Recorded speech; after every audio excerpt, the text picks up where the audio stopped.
தமிழ் நெஞ்சங்களுக்கும் மற்றும் மாணவர்களுக்கும் கனிவான வணக்கங்கள். நம்ம இந்த வீடியோல என்ன பார்க்க போறோம் அப்படின்னா, சிந்திக்க வைக்கும் சிறுகதை.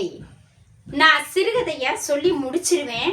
இதுக்கு விடையை யார் கண்டுபிடிச்சு நீங்க சொல்றீங்களோ, கமெண்ட்ல சொல்றீங்களோ, அவங்க நம்ம சேனலை பார்த்துட்டு இருக்கீங்கன்னு நாங்கள் புரிஞ்சுக்கிறோம்.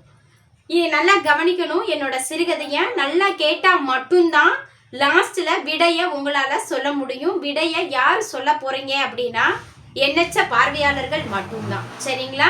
பார்வையாளர்கள் கூட சொல்லக்கூடாது, மாணவர்கள் மட்டும்தான். சரிங்களா? வாங்க நம்ம வீடியோல போய் என்ன தலைப்பு அப்படின்றத நம்ம பார்ப்போம். சிந்திக்க வைக்கும் சிறுகதை அப்படின்றது தான் நம்மளோட தலைப்பு. சரிங்களா? படிச்சுட்டே இருக்கும் இல்லையா, அதனால அப்பப்ப சற்று மூளைக்கு வேலை கொடுப்போம் அப்படின்றதுக்காக தான். சரிங்களா? சரி, இப்ப நம்ம கதைக்குள்ள போயிடலாம். ஒரு கிராமத்துல 23 வயது மதிக்கத்தக்க ஒரு வாலிபன் வசித்து வந்தான். அந்த வாலிபனுக்கு நீண்ட நாளாக ஒரு ஆசை இருந்து வந்தது.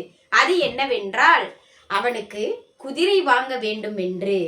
ஒரு நாள் அவன் நினைத்தபடியே தன் ஆசையை நிறைவேற்றி குதிரையும் வாங்கிவிட்டான். குதிரை வாங்கின சந்தோஷத்தில் அவன் குதிரையில் ஏறி தன்னுடைய உற்சாகமான பயணத்தை மேற்கொண்டான். அப்படி அவன் உற்சாகமான பயணத்தில் குதிரையில் போய்கொண்டிருக்கும் வேளையில் கால் முடப்பட்ட முதியவர் ஒருவர் வழியில் இடைமறிக்கிறார் அவ்விளைஞனை. ஐயா, என் குதிரையை ஏன் வழிமறித்தீர்கள் என வினாவினை எழுப்புகிறான். அதற்கு அந்த கால் முடப்பட்ட முதியவர் ஒருவர் கூறுகிறார், தம்பி, வழியில் என் வீடு இருக்கிறது. நானோ நடக்க முடியாதவன். எனக்கு சற்று உதவி புரிய வேண்டும் அப்படின்னு கேட்கிறாரு. கேட்ட உடனேயே இந்த வாலிபனுக்கு மனதுல ஒரு உற்சாகமான மகிழ்ச்சி. பரவாயில்ல, நம்ம உதவி புரியணும் அப்படின்னு சொல்லி, ஐயா நீங்களும் ஏறிக்கொள்ளுங்கள் என குதிரையின் மீது முதியவரையும் ஏற்றிக்கொண்டு தன்னுடைய உல்லாசமான பயணத்தை உற்சாகமாக மேற்கொண்டான். போய்கொண்டிருக்கும் தருணத்தில் வீடும் வந்துவிட்டது. ஐயா, உங்களுடைய வீடு இது என்றுதானே சொன்னீர்கள், நீங்கள் இறங்கிக் கொள்ளுங்கள் என்று இளைஞன் கூறுகிறான்.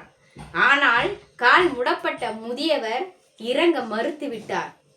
திகைத்து நின்ற இளைஞன் வாக்குவாதத்தில் ஈடுபட்டான். இல்லை இல்லை, குதிரை என்னுடையது, வேண்டுமென்றால் நீ இறங்கிக் கொள் என முதியவர் இளைஞனிடம் சண்டை போடுகிறார்.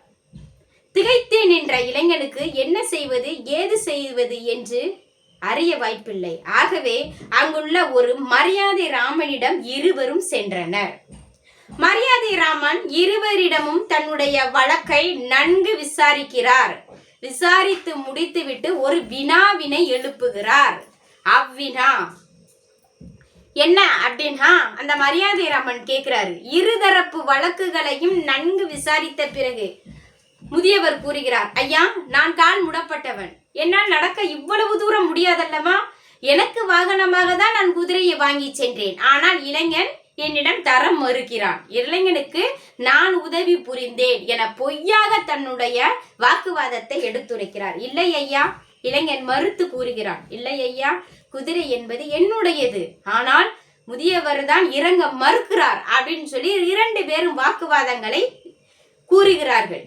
மரியாதை ராமன் 2 பேர்த்துட்டையும் நன்கு விசாரித்து விட்டு குதிரையை கட்டி போடு என்றார். குதிரையை கட்டி போட்ட இளைஞனிடம் ஒரு வினாவினை எழுப்புகிறார். என்ன வினா அப்படின்னா, 1000 குதிரைகளுக்கு நடுவில் உன் குதிரை கட்டப்பட்டு இருந்தால் உன்னால் அடையாளம் காட்ட முடியுமா அப்படின்னு சொல்றாரு. என்னால் காட்ட முடியும் ஐயா அப்படின்னு சொல்றான்.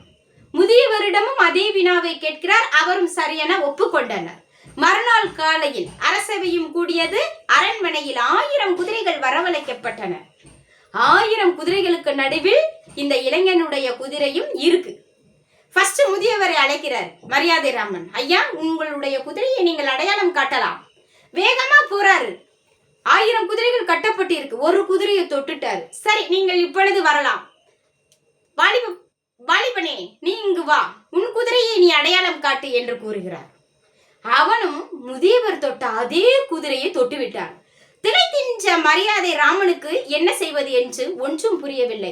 ஆனாலும் வாக்கு கொடுக்கணும் இல்லையா, நீதி தவறக்கூடாது இல்லையா, சொல்லணும் இல்லையா அவங்களுக்கு பதில். ஆகவே அரண்மனைக்குள் நுழைந்த மரியாதை ராமன் கூறுகிறார், இளைஞனிடம் குதிரையை கொடுத்து விடுங்கள், முதியவருக்கு 1000 சவுக்கடியை பரிசாக கொடுங்கள் என்றார். மனம் மகிழ்ந்த இளைஞன் குதிரையை வாங்கி கொண்டு, ஐயா, இது எனக்கு சொந்தமான குதிரை என்று தங்கள் எப்படி உணர்ந்தீர்கள், எப்படி தெரிந்தீர்கள் என வினாவினை கேட்கிறான். 2 பேரும் ஒரே குதிரையை தொடும் பொழுது எனக்கு என்ன செய்வதென்றே புரியவில்லை. ஆனாலும் நான் கண்டுபிடித்து விட்டேன், குதிரை உனக்கு சொந்தமானது என்று.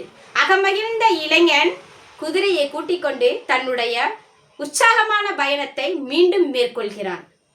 மாணவர்களே, உங்களுக்கு என்ன தெரிஞ்சிருக்கணும் அப்படின்னா மரியாதை ராமன் சொன்ன பதில் என்னவாக இருக்கும்? நம்ம கதையை நீங்க கேட்டீங்கன்னா கண்டிப்பா நீங்க கமெண்ட்ல விடைய பதிவு பண்ணுங்க. நம்ம அடுத்த வீடியோல இந்த கதைக்கான ஆன்சரை நான் சொல்றேன். சரிங்களா? நன்றி, வணக்கம்.